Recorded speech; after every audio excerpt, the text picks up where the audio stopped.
Hello, good day po. We are from Mapua Malayan School. I am Jeff Derico Hermoso. And I am Tristan Ibanilo. Nandito po kami para mag-conduct ng interview para sa school project namin. Pwede ba namin ma-record yung interview? Yes po. And what is your name and where you school? So I am Lea Soriano po from Pamantasan ng Cabuyao or the University of Cabuyao, and my course po is the Bachelor of Education po, major in Social Studies. Go, tanong. May question po ako. Ito po yung unang question. Developing of sense of social responsibility. How are you able to develop your sense of social responsibility? So I think as a future educator po or as a SOCSI student po, so dito po, nade-develop po namin yung social responsibility po namin when kapag nagkakaroon po kami ng mga outdoor activities or the community projects po. So dito po, may experience po kami po ng mga kaklase ko or ako po na nagkakaroon po kami ng community project po dun sa South Bill Marinig, where nagkaroon po kami ng outreach program na kung saan po dito po na bigyan po namin, naabutan po namin ng tulong yung mga nangangailangan po ng tulong, like yung mga bata po. Sila po yung mga homeless child na nagkaroon po kami ng namili po kami ng 40 homeless child para po mabigyan po sila ng tulong.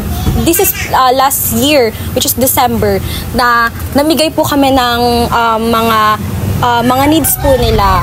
Then, binigyan din po sila namin ng gifts, gano'n, like that. And then, nagkaroon po kami ng event or the program po para po, kahit papano po, ma-experience naman po nila yung mga ganong event. Kasi, syempre, dahil po sa labas, hindi naman po sila katulad natin na mabilis na naabutan o araw-araw na nagkakaroon po ng foods like that, and nabibigyan po ng maayos na like ng mga nurture po yung mga needs po nila. So dito po na-experience po namin also sa loob po ng school, like yung meron po kaming mga school project or tawag po dito dun po sa loob, like par may org po kami na syempre, nagkakaroon din po kami dun sa org po namin na nag-abot po kami ng tulong po outside the school.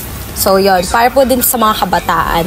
And magkakaroon din po kami ng also ng outreach program this coming December, which is sa Hospicio Manila, which is, ano po siya, bahay ampunan po siya para naman po sa mga matatanda. Then, yan po. So, dito, madalas po na, yun nga, nagkakaroon po kami ng group projects po and community activities po. So, yun, dito po ay, syempre, mapapakita po natin sa kanila yung pagmamalasakit po natin sa kanila sa simpleng pag-abot po ng maliit na tulong po. No? So, dito po, natututunan din po namin or natutunan ko rin po na bawat action po sa ginagawa po namin, syempre, may malaking epekto po sa kanila.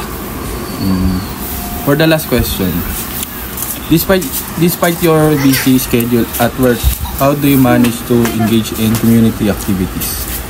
So, ngayon po, busy po the third year dahil may research and also demo po. Ngayon po, madalang na lang po kami nagkakaroon ng mga community activities po outside the school. More on sa loob lang po ng school. Pero we manage po na magkaroon pa rin ng time na every December, magkaroon pa rin po kami ng outreach program po. Kami section dun po sa school po namin. So, ayun, nasabi ko nga po kanina na magkakaroon nga po ulit kami ng outreach program sa December, which is dun po sa Manila, na para naman po sa mga matatanda. So dito po, yun po. Ayun nga po, kahit nga po busy, syempre, sumasali pa din po kami kahit papano sa loob po ng school ng mga like mga clean-up drives. Kunwari po, may mga nasalanta po ng bagyo or may mga nasunugan or something na nagkaroon po ng disasters po dito sa community po natin. Kahit papano, nag-organize po kami ng program or ng project po para po kahit pa paano mag-abot po ng maliit na tulong po sa kanila. And lumalapit po kami sa mga, syempre, sa ating mga local communities po, like yung mga ano po natin dito, yung mga barangay, also yung sa mga municipalities po natin. So dito po, yun po, sumasali nga po kami, di ba? Then, also yung donation drive, yun po, nag-aabot po kami ng mga donation drive. Naggaling din po syempre, of course, sa mga tao po o sa mga mamamayan po ng mga Cabuyao. At syempre, nakakataba po ng puso para po sa amin na makatulong po kami sa iba. And yun po, sa simpleng paraan po yun, syempre, yun, kahit papano, alam po namin na malaking epekto po no, na malaking epekto po sa iba na na maibalik po namin yung tulong po na binibigay po nila sa amin. So, yun. And also sa kanila din po. So, yun. That's all. Thank you for your answer.